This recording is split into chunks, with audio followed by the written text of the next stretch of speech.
आज हम बात करेंगे थायराइड नोड्यूल्स की एफएनएसी और इसके नॉन सर्जिकल ऑप्शंस के बारे में, जिसको हर पेशेंट को पता होना चाहिए। सबसे पहले ये समझना होगा कि थायराइड एफएनएसी अगर इंटरवेंशन रेडियोलॉजिस्ट करते हैं तो उसकी क्या इंपॉर्टेंस होती है। नमस्कार दोस्तों, मैं डॉक्टर अरुण गुप्ता हूँ। मैं एक दिल्ली बेस्ड इंटरवेंशन रेडियोलॉजिस्ट हूँ। आज हम बात करेंगे थायराइड एफएनएसी के बारे में। अगर आपके थायराइड में लंप है, नोड्यूल है, तो एफएनएसी अक्सर पहला स्टेप होता है डायग्नोसिस के लिए। एफएनएसी क्या होता है?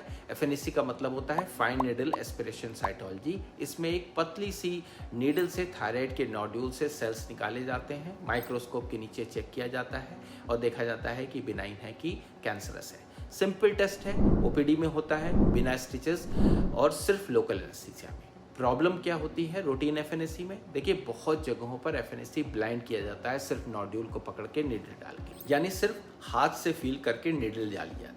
इसकी क्या प्रॉब्लम्स होती है? गलत जगह से सैंपल आ जाना, सिस्ट मानी नेक्रोटिक पार्ट, डेड टिश्यू से सैंपल आ जाना, इनएडिक्वेट सैंपल, रिपीट एफएनएसी की ज़रूरत पड़ना, गलत बेथेस्डा कैटेगरी की डायग्नोसिस बनना और पेशेंट परेशान होता है, डॉक्टर्स भी परेशान होते हैं। एफएनएसी या इंटरवेंशन रेडियोलॉजिस्ट के द्वारा की गई क्यों बेटर है? इंटरवेंशन रेडियोलॉजी में हम FNAC real time ultrasound guidance में करते हैं, जिससे एग्जैक्ट नोड्यूल टारगेट होता है, सॉलिड पार्ट लिया जाता है, माइक्रो कैल्सिफिकेशन सस्पिशियस एरियाज को हिट कर सकते हैं, मल्टीपल पासेस ले सकते हैं, डिफरेंट पार्ट से ले सकते हैं, जिससे डायग्नोस्टिक एक्यूरेसी हाई होती है। ये स्पेशली इंपॉर्टेंट है अगर नोड्यूल छोटा है, डीप है या पीछे की तरफ है, मिक्स्ड सॉलिड या सिस्टिक नोड्यूल है, प्रीवियस एफएनएसी अगर इनकंक्लूसिव आई है, सो करेक्ट बेथेस्डा ग्रेडिंग मिल जाती है हमारी फर्स्ट अटेम्प्ट में, अगर ये इंटरवेंशन रेडियोलॉजिस्ट अल्ट्रासाउंड गाइडेंस में करते हैं। पेशेंट के लिए क्या फ़ायदा? देखिए, कम रिपीट एफएनएसी, सही डायग्नोसिस, अननेसेसरी सर्जरी से बचाव और ट्रीटमेंट प्लानिंग ईजी हो जाती है। याद रखिएगा, रॉन्ग एफएनएसी का मतलब है रॉन्ग ट्रीटमेंट। सो अगर आपको या आपके पेशेंट को थायराइड में नोड्यूल है, कोई गांठ है, ultrasound FNAC by intervention radiologist ये एक गोल्ड स्टैंडर्ड है। अब बात करते हैं इन नोड्यूल्स के नॉन सर्जिकल ट्रीटमेंट ऑप्शंस की, बेथेस्डा 2, 3, 4। सो इस पार्ट में हम बात करेंगे बहुत इंपॉर्टेंट टॉपिक कि भाई क्या हर नोड्यूल में सर्जरी जरूरी होती है? शॉर्ट में आंसर है नहीं। ये सब कुछ डिपेंड करता है बेथेस्डा की कैटेगरी पे। अगर शॉर्ट में बताऊं तो बेथेस्डा 2 का मतलब होता है बिनाइन, बेथेस्डा 3 का मतलब होता है इनडिटरमिनेट या एटीएपीए ऑफ अननोन इम्पॉर्टेंस। क्या मतलब है कि हम श्योर नहीं है, हो सकता है कुछ परसेंट चांसेस हों कि इस नोड्यूल में कैंसर हो। बेथेस्डा 4 मतलब फॉलिकुलर नियोप्लाज्म, बहुत हाई चांसेस हैं कि ये मैलिग्नेंट हो। सो देखिए, बेथेस्डा 2 तो एकदम क्लियर बता देता है कि बिनाइन नोड्यूल है और उसमें हम अपना ट्रीटमेंट उसी हिसाब से ऑफर कर सकते हैं। बेथेस्डा 3 ट्रिकी होता है। अब ये डिपेंड करता है कि अल्ट्रासाउंड में नोड्यूल कैसा है, पेशेंट की एज क्या है, क्या पेशेंट फॉलोअप में रखा जा सकता है।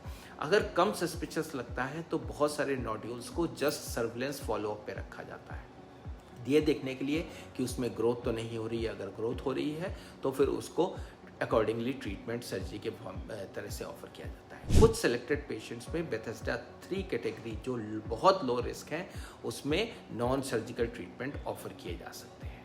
क्या है ये नॉन सर्जिकल ट्रीटमेंट्स? अगर पेशेंट को इस नोड्यूल की वजह से कॉस्मेटिक सिम्टम्स हो रहे हैं, प्रेशर सिम्टम्स हो रहे हैं, सिम्टोमेटिक नोड्यूल है, सो नॉन सर्जिकल ऑप्शन जैसे कि radio frequency ablation, microwave ablation या इथेनॉल एब्लेशन जो सिस्टिक नोड्यूल्स के लिए किया जाता है, एक नॉन सर्जिकल विदाउट स्कार का ट्रीटमेंट है, जिसमें हमारे थायराइड हार्मोन्स प्रिजर्व होते हैं, कोई इंसिशन भी नहीं आता है, कोई मेजर एनेस्थीसिया की ज़रूरत नहीं है। ये एक डे केयर प्रोसीजर होता है जिसमें पेशेंट के नोड्यूल को हम कम्प्लीटली छोटे छोटे हिस्से में एब्लेट कर देते हैं, छोटे छोटे एरियाज़ में डिस्ट्रॉय कर देते हैं और पूरा नोड्यूल हमारा 3 से 6 महीने में श्रिंक हो जाता है। जो पेशेंट को कॉस्मेटिक कंसर्न है वो ख़त्म हो जाते हैं, जो पेशेंट के सिम्टम्स होते हैं वो इम्प्रूव हो सकते हैं। सो ये एक बहुत इफ़ेक्टिव मेथड है हमारे बिनाइन थायराइड नोड्यूल्स, जो लगभग 40 से 50 सीसी के लिए।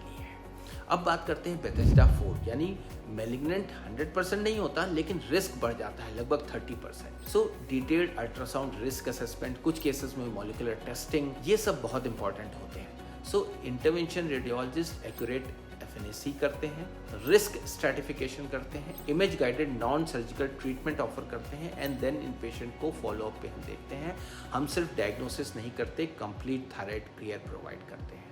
सो फाइनली क्या कंक्लूजन निकलता है?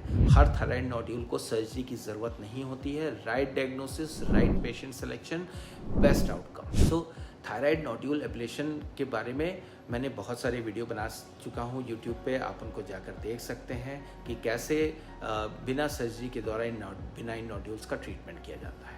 अगर थायराइड एब्लेशन से रिलेटेड आपके मन में कोई क्वेरी हो, थायराइड एफएनएसी के बारे में कोई क्वेरी हो, तो आप कमेंट सेक्शन में लिख के मुझसे पूछ सकते हैं। मैं आपके हर सवाल का जवाब दूंगा। धन्यवाद।